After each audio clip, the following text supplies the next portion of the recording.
Oi, tudo bem? Que bom que você está mais uma vez com a gente aqui. Nós estamos fazendo uma gravação, estamos aqui reunidos em algumas pessoas, para a glória de Deus, e hoje nós queremos mais uma vez compartilhar a palavra de Deus. É uma alegria, uma honra, uma oportunidade em Deus de poder ministrar aquilo que Ele nos direciona. E hoje eu queria falar sobre uma condição nossa, uma condição daqueles que já estão em Cristo, aqueles que estão em Deus, aqueles que se colocam na condição de filhos de Deus. Eu queria tratar sobre um assunto que é muito importante, porque ele é uma base da vida cristã. E muitas vezes nós não compreendemos algumas coisas em Deus, e por isso que na nossa jornada, na nossa caminhada, nós já damos alguns passos com Deus, mas a gente começa a se equivocar, a entrar em rota de colisão com algumas coisas. Por quê? Porque algumas verdades e alguns princípios ainda não estão tão estabelecidos, e alguns entendimentos ainda costumam estar equivocados. E hoje eu queria falar sobre a condição de um novo homem, de uma nova pessoa. E para começar a ministrar sobre isso, falar sobre isso, eu queria ler o que está escrito lá no livro de Efésios, a carta que foi escrita à igreja de Efésios, a partir do verso 14. Aqui no verso 14, ele começa falando, porque Ele, aqui está falando de Cristo Jesus, amém? Porque Ele é a nossa paz, o qual de ambos fez um, e tendo derribado a parede da separação que estava no meio, a inimizade, aboliu na carne a lei dos mandamentos na forma de ordenanças, para que dos dois criassem em si mesmo um novo homem, fazendo a paz e reconciliasse ambos em um só corpo com Deus, por intermédio da cruz, destruindo por ela a inimizade, e vindo, evangelizou paz, e vós outros que estáveis longe, e paz também aos que estavam perto, porque por ele ambos temos acesso ao Pai, em um Espírito. Assim já não sois estrangeiros e peregrinos, mas concidadãos dos santos, e sois da família de Deus, edificados sobre o fundamento dos apóstolos e profetas, sendo Ele mesmo, Cristo Jesus, a pedra angular, no qual todo o edifício, bem ajustado, cresce para santuário dedicado ao Senhor, no qual também vós juntamente estáis sendo edificados para a habitação de Deus no Espírito. Esse texto aqui é muito tremendo. Fala daquilo que aconteceu em Cristo Jesus através da cruz, através da morte de Jesus na cruz. Aconteceu algo. Jesus, ele cria através da cruz e a sua ressurreição. Ele criou através daquele ato. Ele criou porque ele destruiu, ele aboliu uma separação. A Bíblia fala de um muro aqui de separação, é uma inimizade.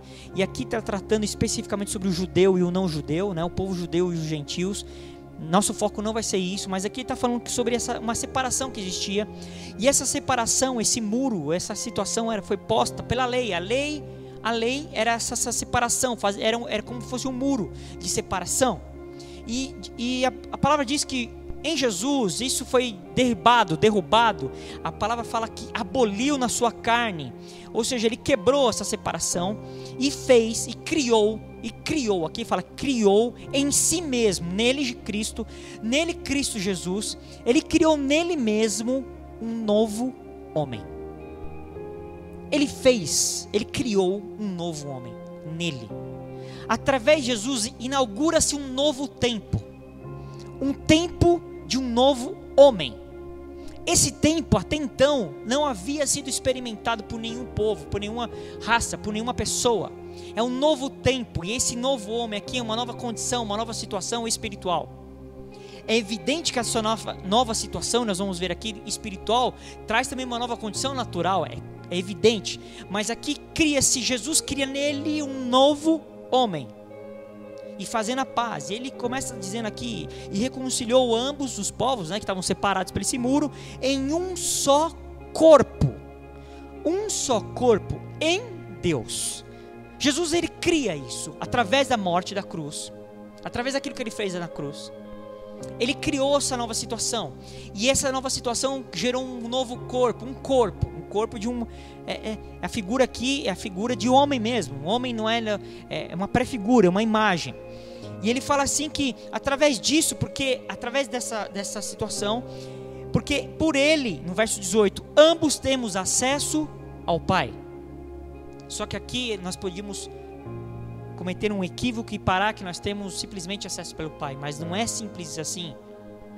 Tem acesso ao Pai. A Bíblia fala acesso ao Pai em um Espírito. E esse Espírito aqui é o Espírito de Deus. Essa palavra aqui no original é a palavra pneuma, que está numa letra maiúscula. Em grego, essa palavra está em maiúsculo, e essa palavra aqui está tratando sobre o Espírito de Deus. Então eu tenho acesso, nós hoje temos acesso ao Pai, porque antes, nós que eu falo todos, né, os seres humanos, não tinham acesso diretamente ao Pai. Esse acesso ainda não havia sido liberado, esse caminho não havia sido liberado. Lá em Hebreus, salvo engano, diz que Jesus fez um novo caminho, abriu um novo caminho. Ele fez um novo caminho para que nós trilhássemos. E a Bíblia fala que ele se rasgou, foi rasgado, ele não, Deus rasgou. Quando Jesus morre na cruz, a Bíblia fala que aquele véu de separação que existia no Santíssimo Lugar, rasgou de cima a baixo, e agora não há mais separação. Eu posso ter livre acesso ao Santíssimo. O que isso aqui significa? Eu tenho livre acesso à presença do Pai, ao Pai. E lá no livro de Hebreus trata sobre isso. E aqui nós temos livre acesso ao Pai como pessoa, como individual, como aquela pessoa que crê em Cristo Jesus, mas é principalmente como um corpo. Nós nos movemos como corpo. O livro de Hebreus, quando está tratando dali, está tratando especificamente, bem mais especificamente, sobre esse corpo. E é claro que eu quero deixar bem claro aqui que não é só através do corpo, mas é a figura aqui, o que a ideia e o propósito de Deus é que um povo, um novo homem, um novo tipo de gente tem esse acesso. Eu não consigo ter acesso ao Pai, e isso aqui é importante. E aqui é interessante que aqui não fala, ele não está tratando sobre Deus, aqui ele fala sobre o Pai, acesso ao Pai. Eu não consigo acessar ao Pai a não ser pelo Espírito, porque Deus é Espírito. E importa que aqueles que o adorem o Espírito, acessem Ele em Espírito. E aqui ele fala, novamente, acesso ao Pai em um Espírito. Eu não consigo acessar ao Pai pelas obras da carne, eu não consigo acessar ao Pai pela minha alma, pelos meus desejos, pelas minhas vontades, pelas minhas emoções. Não consigo, mas pode ser até sincero de coração, o desejo pode ser até puro. Mas se eu não estiver conectado em Deus pelo Espírito, eu não consigo acessar ao Pai. O acesso que eu tenho ao Pai é pelo Espírito, através dessa minha nova condição de um novo ser humano. Porque antes só tinha um tipo de gente que acessava o lugar do Santíssimo Lugar, que eram os sacerdotes, que eles entravam ali para oferecer os sacrifícios. Tanto é que isso daqui não está escrito na palavra, não tem nenhum lugar que está escrito na Bíblia, mas existem livros que dá uma convicção de que isso acontecia. Os judeus antigamente, eles até amarravam o pé do sacerdote, porque aquele lugar era um lugar tão santo, tão puro, tão cheio da presença de Deus, que se o sacerdote entrasse ali e não tivesse purificado, limpo, ele era fulminado pela presença de Deus, ele morria. E como ninguém podia mais entrar lá, somente o sacerdote, ninguém ia poder pegar o corpo, o que eles faziam? Eles amarravam uma corda no pé do sacerdote e ia soltando, porque se ele morresse, eles puxavam aquele corpo. Somente o sacerdote tinha acesso a esse lugar. Mas Cristo aboliu isso daí, destruiu isso daí. Ele inaugurou um novo tempo, ele criou nele mesmo um novo homem.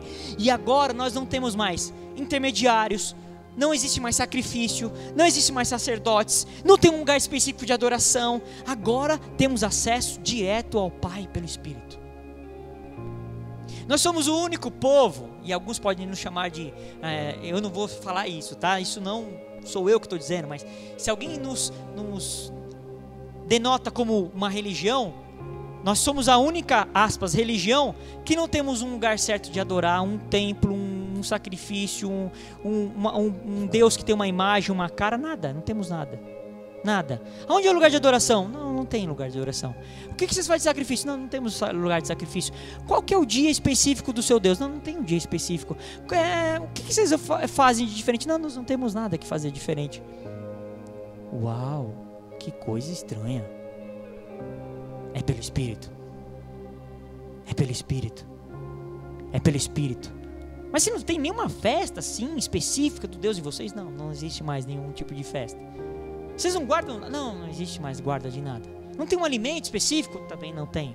Mas vocês não têm uma roupa diferente para caracterizar vocês? Não tem. Não tem. O que diferencia então? A palavra de Deus em mim, Cristo em mim. Essa é a revelação, o segredo. E agora ele trata disso. E rapidinho eu quero pular com você lá em 1 Pedro capítulo 3. 1 Pedro está pertinho já do fim lá da Bíblia. 1 Pedro no capítulo 3, no verso 18. Porque olha aqui o que acontece que com essa morte de Jesus aqui, ele fala: pois também Cristo morreu. Cristo morreu uma única vez pelos pecados. Porque antes, os sacerdotes, eles tinham que oferecer constantemente sacrifícios pelos pecados.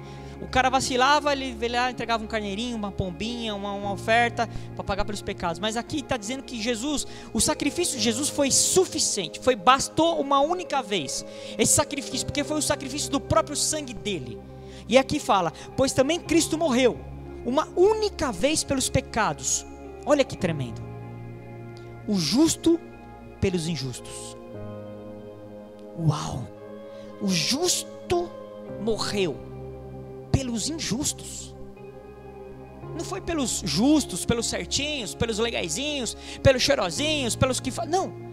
O justo, ele era justo, ele não pecou, ele não errou, ele não vacilou, ele obedeceu até a morte de cruz. O justo morreu pelos injustos. E nessa condição de justo estava eu e você. Nós nos encontrávamos nessa condição de injustos. E ele fala: por que ele fez isso? Por que ele morreu por mim? O justo morreu pelo injusto. E ele fala: para conduzir-vos a Deus. Morto? Sim, na carne, mas vivificado no Espírito. Sim, ele morre na carne. Jesus foi crucificado, sim. Isso não é historinha da carochinha. Isso daí não é uma conversinha furada. Ele morreu e morreu na cruz. A carne dele, o homem, Jesus, morreu, sofreu, sentiu dores. E ele estava ali naquela cruz sentindo muitas e muitas dores. No meu lugar, no seu lugar. Sim, doeu e doeu muito. O peso foi muito grande. Aquilo tudo na carne, mas no Espírito não morreu. Ele foi vivificado. Tanto é que a Bíblia diz que ele desce depois disso, vai até o inferno, toma as chaves ali do diabo ali. Amém? E esse não é o nosso foco. Nós sabemos que também ele ressuscitou.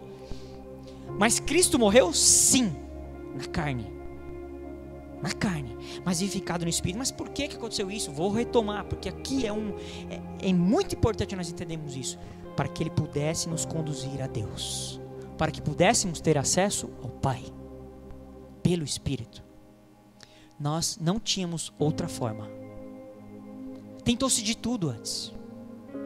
Tentou-se de tudo. Veio a lei, veio os sacrifícios, veio regras, nenhum homem conseguia, não tinha como. Era inacessível. Precisou vir o justo morrer pelos injustos, para que os injustos fossem lavados, remidos, justificados, pudessem ter acesso ao Pai.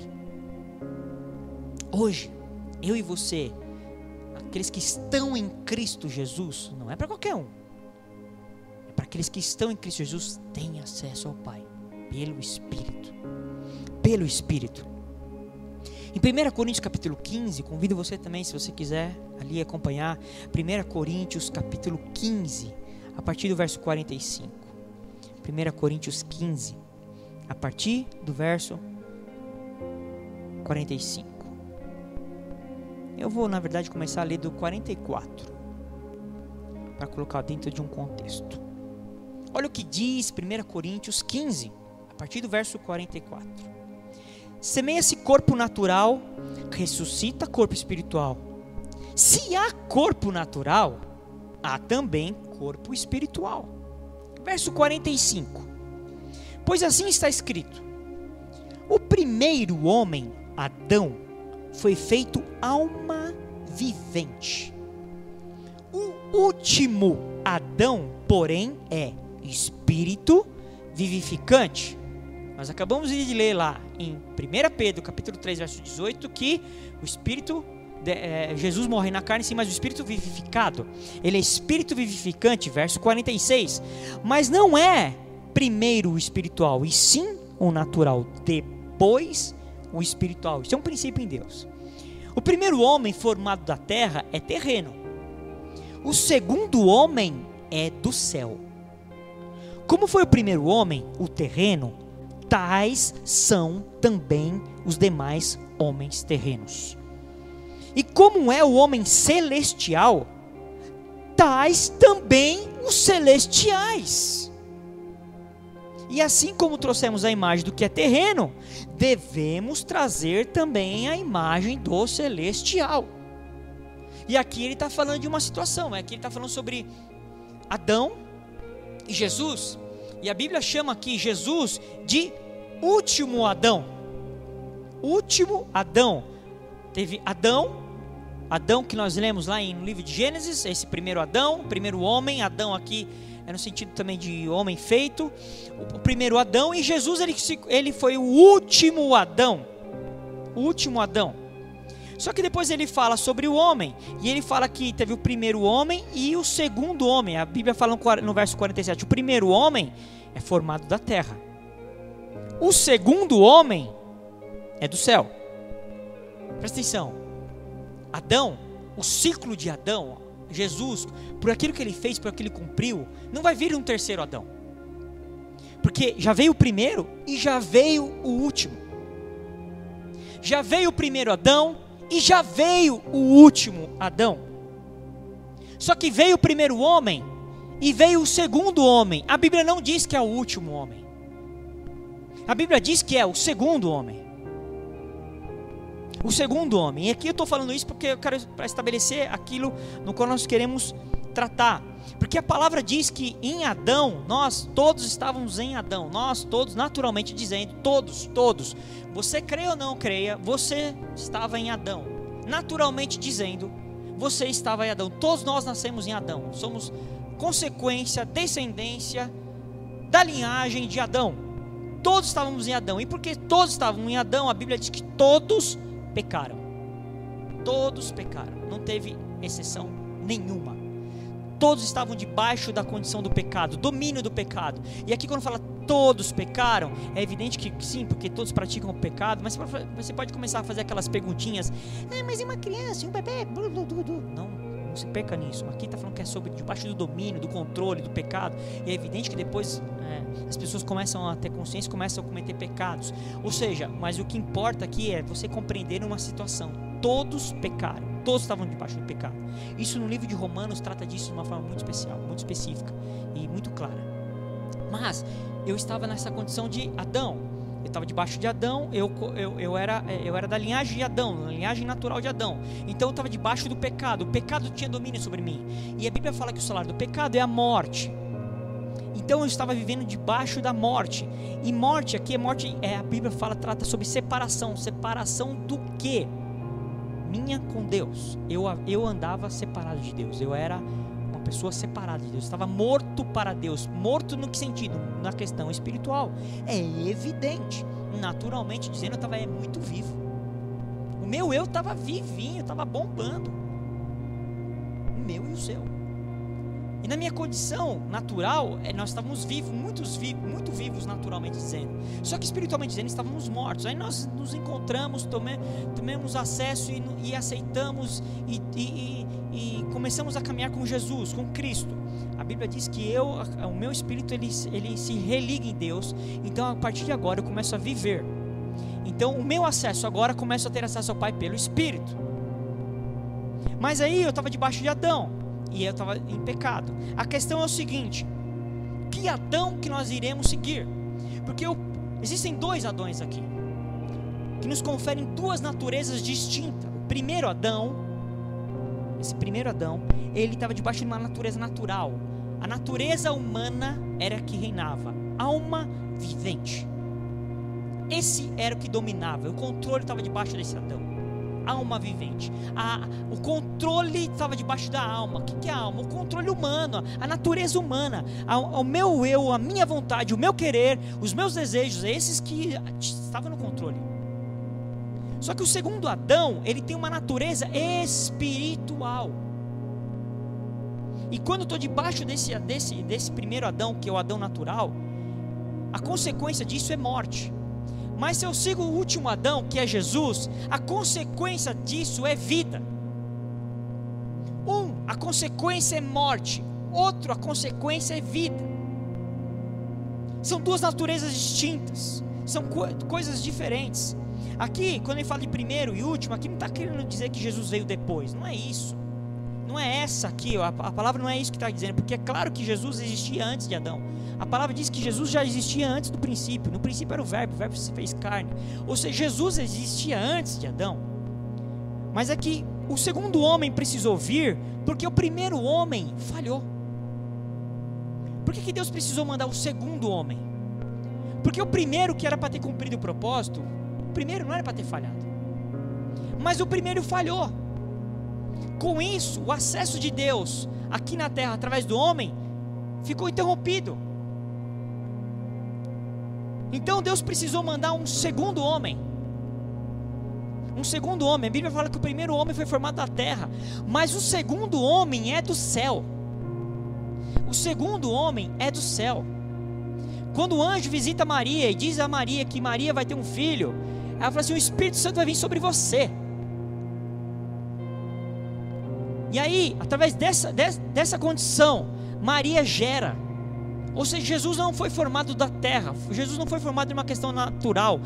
Jesus é um homem que foi feito do céu. Ele veio do céu. O segundo homem é do céu. E nós precisamos entender isso. Porque como o primeiro homem é terreno, ele fala assim: tais também são os homens terrenos. Então, todo aquele que está nessa linhagem ainda de Adão, primeiro Adão, é terreno, é natural, é humano. Ele fala assim: todos esses seguem a mesma linhagem. Agora, do segundo, ele fala assim: como é o homem celestial, ele fala, tais também os celestiais. Ou seja, todos aqueles que estão em Cristo Jesus são homens celestiais. E aqui homem não é gênero, tudo bem? É pessoa, vamos, né? Leia-se pessoa. É uma pessoa celestial. Você em Cristo Jesus, você é uma pessoa celestial andando aqui na terra. Por isso que a Bíblia diz que nós não somos aqui. Por isso que a Bíblia fala que eu não sou do mundo. Eu estou no mundo, mas não sou do mundo. Por quê? Sou celestial. Para aqueles, eu estou ressaltando, que estão em Cristo Jesus. Não é simpatizante, alegrante, carteirinha de membro. Não. É para aqueles que estão em Cristo Jesus. E ele continua falando sobre essa questão aqui. E aqui é muito importante isso, porque a gente precisa compreender essa questão desse homem, novo homem, esse homem celestial, esse homem no qual Jesus criou nele um novo homem, que é esse homem celestial. Por quê? Porque a partir desse segundo homem começa a vir uma linhagem de homens celestiais. Porque o segundo homem não é o último homem, tem homens agora, tem o terceiro, tem o quarto, tudo celestial. Aqueles que estão em Cristo Jesus. E é importante a gente entender esse contexto, porque vou fazer um paradoxo aqui. Na época de Saul, quando Saul estava governando, Saul era rei, estava tudo bem. Era como se fosse um paradoxo do homem natural. Estava tudo beleza, está tudo bem. Até que veio Davi. E o coração de Saul foi revelado. Porque quando vem o espiritual, o coração do natural é revelado. Estava tudo bem com os fariseus, eles estavam tudo bem aqui, estava tudo muito legal. Aí veio João Batista. O coração dos fariseus foi revelado. Estava tudo bem aqui na terra. O povo estava cumprindo os ritos religiosos, estava tudo bem. Mas está debaixo do domínio de Roma, mas está tudo bem. Aí veio Jesus. E a motivação e o coração do homem foi revelado. Pandemia. Antes da pandemia, estava tudo bem com a igreja. Estava tudo bem. Tudo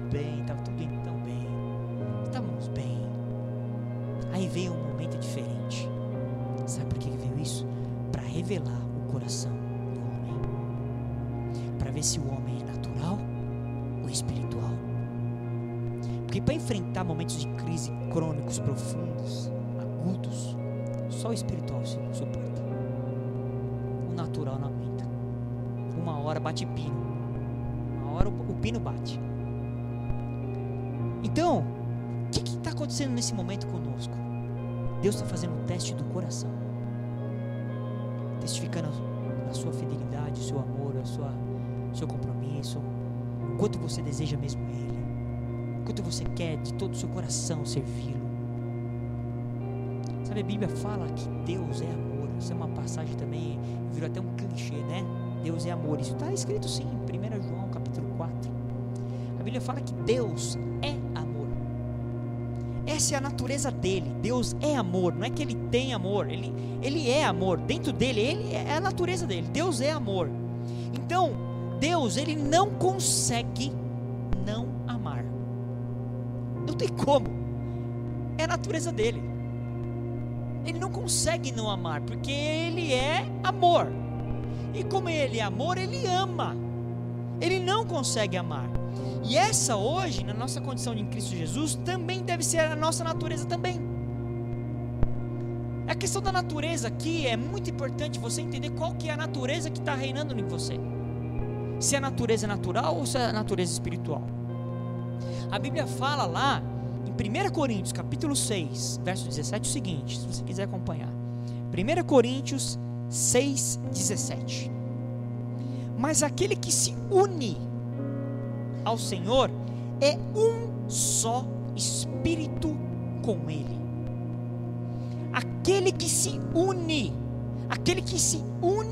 ao Senhor é um só espírito com Ele.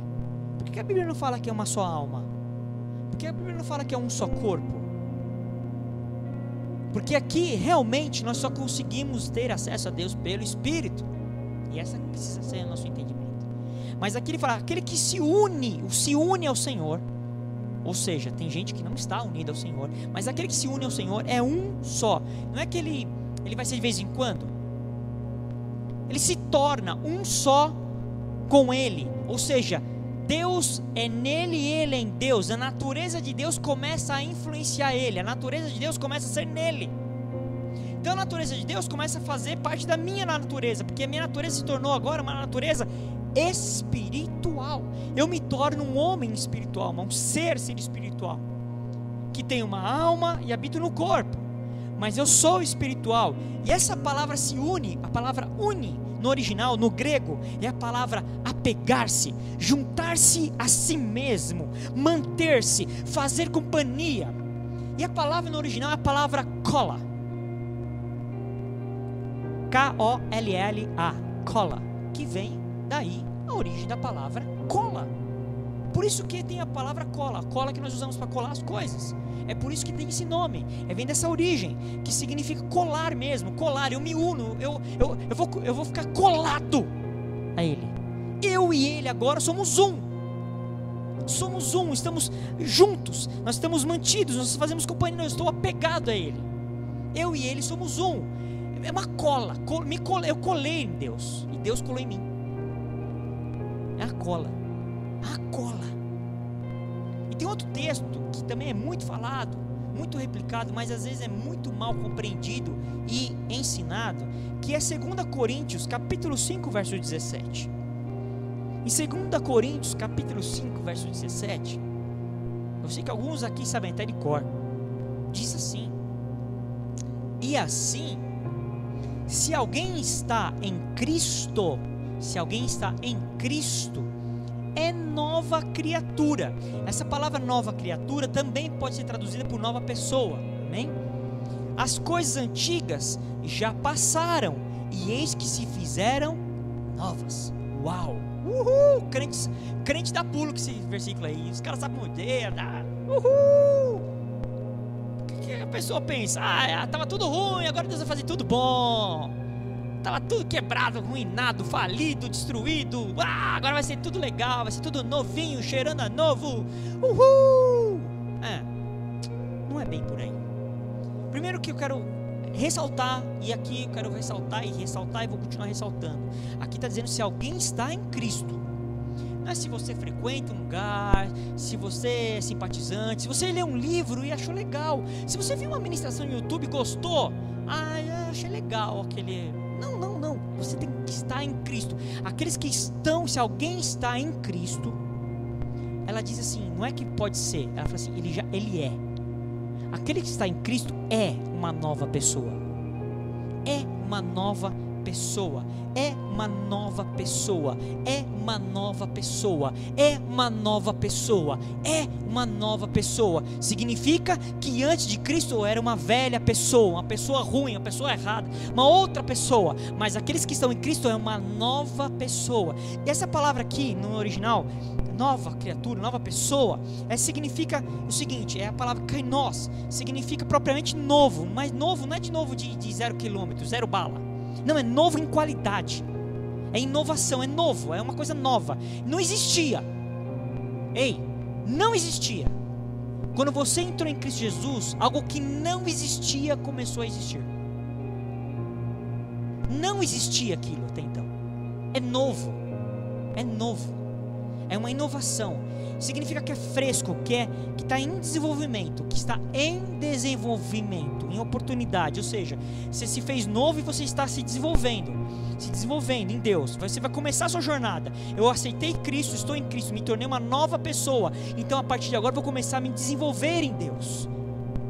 Não se engane você, pensando que a pessoa aceita Cristo, começa a caminhar com Jesus, já está tudo formado. Não, você está no processo de amadurecimento, de edificação, de desenvolvimento, de crescimento, de amadurecimento. É um processo em Deus. Começou a jornada apenas começou. Não é o fim.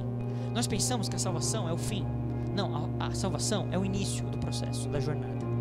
Porque quando Deus fez o homem não precisava de salvação. Adão, quando foi feito, não precisava ser salvo. Então, a salvação é o início da minha jornada.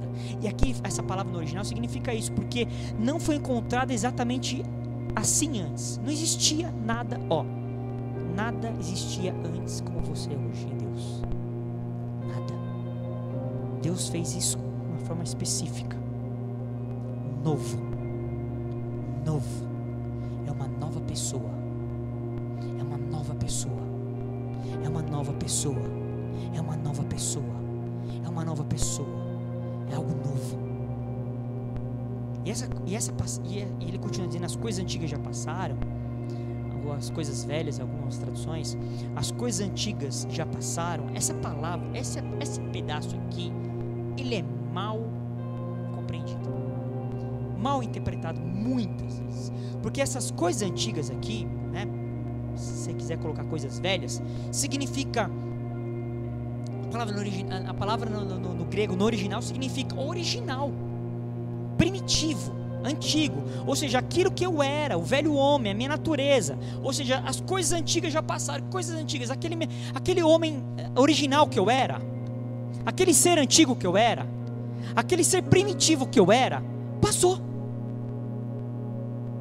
foi embora, porque surgiu um novo, nasceu um novo homem, nasceu uma nova pessoa. Então aquele ser antigo, aquele ser original no qual era apenas criado, eu apenas era uma criatura formada, aquela criatura, aquele ser, aquela questão original que era conduzida por mim mesmo, e instruída, conduzida por mim mesmo, mas influenciada pelo mundo, por Satanás, aquela coisa antiga passou. Nós pensamos equivocadamente, por isso que muitas pessoas às vezes vacilam na caminhada, porque as pessoas pensam assim: os problemas que eu tinha, eu estava cheio de problema. Aí um dia me convidaram para eu ir à igreja. Olha o processo equivocado e religioso. Mas vamos lá, eu vou contar para você como funciona. Eu estava todo zoado, ruim, a vida torta. E uma pessoa falou para mim, para eu ir para a igreja. Eu fui para a igreja, e lá na igreja eu aceitei Jesus, e aceitou Jesus. Aí a pessoa: agora tudo se fez novo, as coisas velhas passaram. Ele falou: então todos os meus problemas foram embora, toda aquela situação foi embora, agora não vou ter... Não, é tudo novo, aleluia, Deus é bom. Aí o cara acredita naquilo. Aí passa um mês, a coisa tranqueira está lá ainda, a situação não foi embora, a coisa está ainda. Passa 2 meses, 6 meses e o cara começa a questionar. Tá vendo? Me enganaram. Falaram que ia resolver meu casamento tá pior até. Porque agora o meu marido ou meu esposo não quer. Eu tô falando pra ir pra igreja e ele fala que não vai. Tá dando briga. Melecou. A minha empresa continua no vermelho. Aí começa a entrar no pirado. Sabe por quê? Porque a compreensão é equivocada de mente. As coisas velhas que passam é o meu modo de... o meu eu passa. As coisas vão continuar. Pode ser que Deus mude, sim. Deus faz o que Ele quer, do jeito que Ele quer, na hora que Ele quer, como Ele quer. Pode ser que Deus faça assim, ó, muda tudo, aleluia, aleluia. Deus pode. Mas se não mudar, o que Deus quer é que você mude. Que a sua situação, você enfrente aquela situação não como você enfrentava antes. Você não é a mesma pessoa, porque você agora é uma nova criatura. É uma nova criatura. E essa palavra que termina aqui, essa expressão no final aqui desse versículo, que é eis que se fizeram novas. Eis que se fizeram novas é uma expressão no original, no grego. Eis que se fizeram novas é a palavra ginomai. Significa emergir, tornar-se, fazendo a transição de um ponto, de um domínio, de uma condição para outro. Ai, confundiu. Deu ruim agora. Porque eu acreditei que tudo vai ser novinho agora. Casamento novinho, filhos novinhos, empresa novinha, dinheiro novinho, menino, tudo novinho. Não é bem assim não. Significa que você se fizeram novas, que tornou-se, você foi, houve uma transição de um domínio. Que domínio que havia? O domínio do pecado, o domínio do mal sobre sua vida. Houve uma transição. Você saiu daquela condição de homem natural e foi colocado numa condição de homem espiritual. O domínio do pecado não tem mais. Agora você vive para Cristo. Houve uma transição de um ponto para outro. A Bíblia diz que Deus me tirou das trevas, me transportou para o seu reino. Tirou das trevas, me transportou. Essa é a condição que se fez nova nas nossas vidas. Eu tenho que entender isso. Ou seja, esse versículo não está falando ele fala da pessoa e não das circunstâncias. As coisas que se fizeram novas não são as circunstâncias, são a pessoa que se fez nova. Gálatas capítulo 6, verso 15, Gálatas 6, 15 diz assim: nem a circuncisão é coisa alguma, nem a incircuncisão, mas o ser nova criatura. É isso que importa. Fica com a discussão se tem que circuncidar, não tem que circuncidar, se tem que ser isso, tem que fazer aquilo, sacrifício, guarda-sábado, nada disso importa. O que importa é ser uma nova criatura, uma nova pessoa, esse novo homem que Cristo inaugurou, essa nova condição que eu tenho em Deus. O que importa é eu ser uma nova criatura. O que importa é ser uma nova criatura. Nicodemos não entendeu isso, porque Nicodemos quis entender no seu natural, e Jesus falou que importava que ele nascesse de novo. Aí ele falou assim, peraí, eu vou ter que voltar para a barriga da minha mãe? Aí Jesus falou, não, você não está entendendo, porque você está compreendendo com a forma humana de pensar, com a forma religiosa de pensar. Mas o que importa mesmo para Deus, é nós estarmos nessa condição de nova criatura, nova pessoa. Por quê? Porque é somente nessa condição que eu tenho acesso ao Pai. Somente na condição de nova criatura que eu consigo ter acesso ao Pai. Em Efésios capítulo 4, no verso 22, fala assim: quanto à maneira antiga de viver. Maneira antiga de viver. Ou seja, eu vivia assim, não vivo mais, passou. Vocês foram instruídos a deixar de lado a velha natureza, que se corrompe segundo os desejos enganosos, e se deixar renovar no espírito do entendimento de vocês. Verso 24. E a se revestir da nova natureza criada segundo Deus, em justiça e retidão, procedentes da verdade. Ou seja, o que aqui ele está dizendo, orientando, instruindo?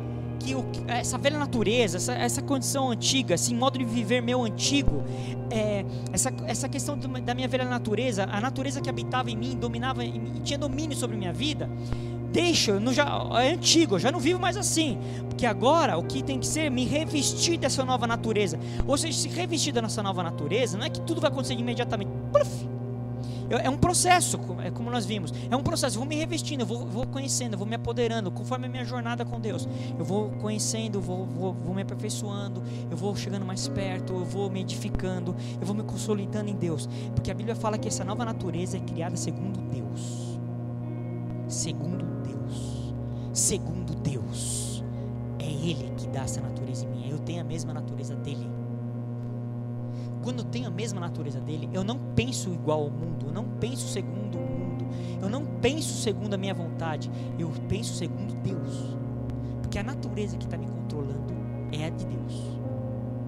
Essa é a diferença. Aí que está a diferença. Ele fala, a palavra fala em Colossenses 3, verso 9: não mintam uns aos outros, uma vez que vocês se despiram da velha natureza e com suas práticas. Vocês já deixaram isso para lá, já passou, essa situação já passou, e se revestiram da nova natureza. Olha o que fala, que se renova para o pleno conhecimento, segundo a imagem daquele que a criou.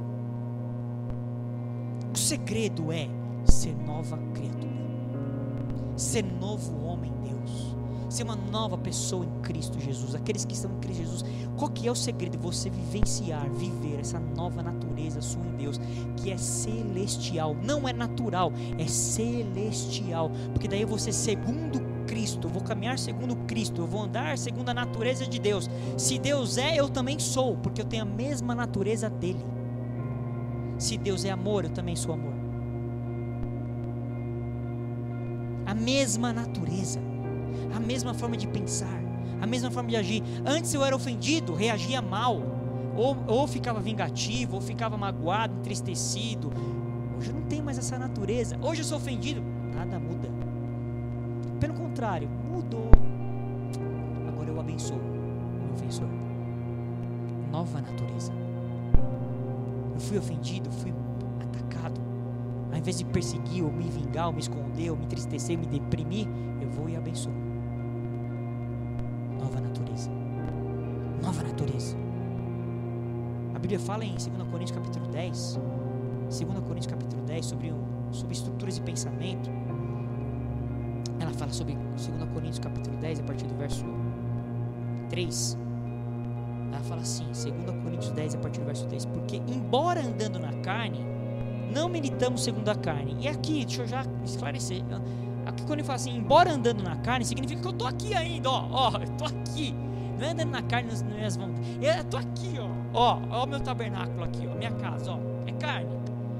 Então eu estou andando ainda na carne, segundo a carne, ó, estou andando aqui a carne, ó, meu tabernáculo, segundo a carne, não milito segundo a carne. Por quê?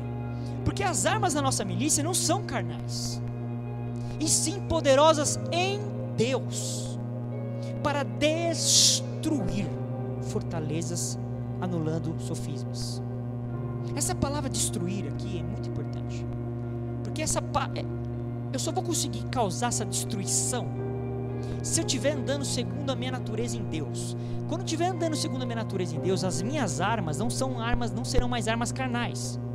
Como que é uma arma carnal? Eu reajo segundo a carne, segundo o meu eu ataco, eu firo, eu machuco, eu ofendo, eu amaldiçoo, eu sei lá, coisas do mal, da alma do humano, o ser humano. Essas não são as nossas armas. A Bíblia fala que nossas armas são poderosas em Deus, porque essas armas poderosas em Deus, elas destroem fortalezas. Que fortaleza é essa, rapaz? Que coisa maluquinha isso aí, que fortaleza isso daí? Essa palavra demolição, essa palavra no original significa destruição, queda. Essa palavra fortaleza é uma palavra que tem, o original dela significa como se fosse uma fortaleza militar fortificada. Não é qualquer fortaleza não, é algo muito fortificado, como se fosse é a simbologia de uma fortaleza militar bem fortalecida, uma fortaleza com paredes bem fortes.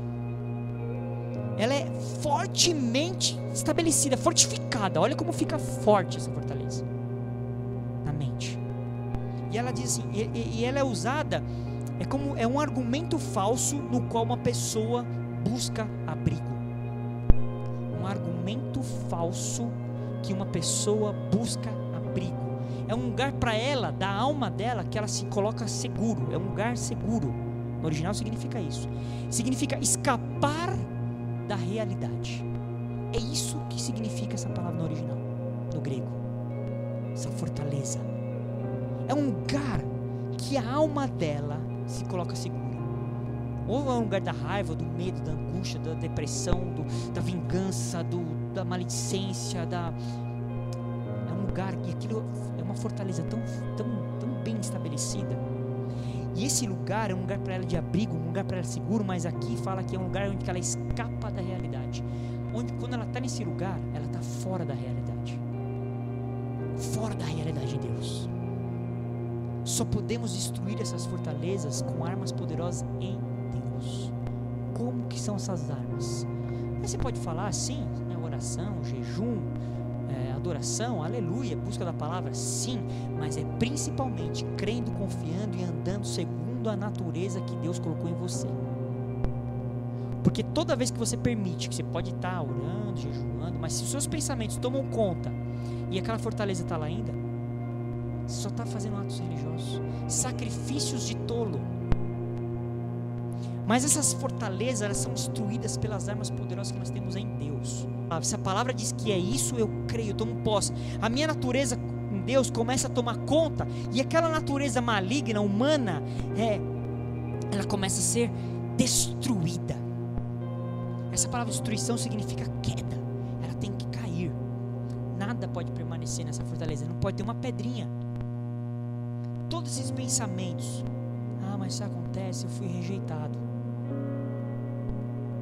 E aí existe uma fortaleza de rejeição em você tão forte, que qualquer indício que você imagina, que você acha que você vai ser rejeitado, você reage. Ou mal fugindo, ou mal atacando. Um exemplo de fortaleza, rejeição. Só que isso não é Deus. Isso não é segundo essa natureza que você tem em Deus. A natureza que você tem em Deus, você não é rejeitado, você é aceito, amado, querido. Deus te chamou, te escolheu, te predestinou, te elegeu. Essa é a sua natureza em Deus.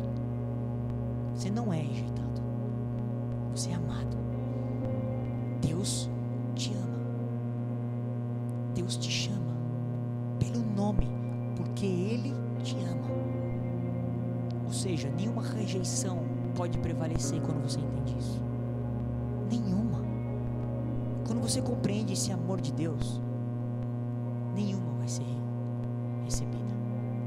Existem fortalezas que precisam ser destruídas, e elas só vão ser destruídas se você tomar posse e viver a sua natureza em Deus. Pode frequentar 500 mil cultos, assistir 1000 lives, 3.000 vídeos no YouTube. Se você não permitir mudar a sua mentalidade, ser transformado em Deus e tomar posse da sua natureza, daqueles que estão em Cristo Jesus, que são nova criatura, nada vai adiantar. Que Deus possa abençoar a sua vida, te conduzir debaixo da verdade, te levar nesse lugar da sua natureza em Deus, em nome de Jesus.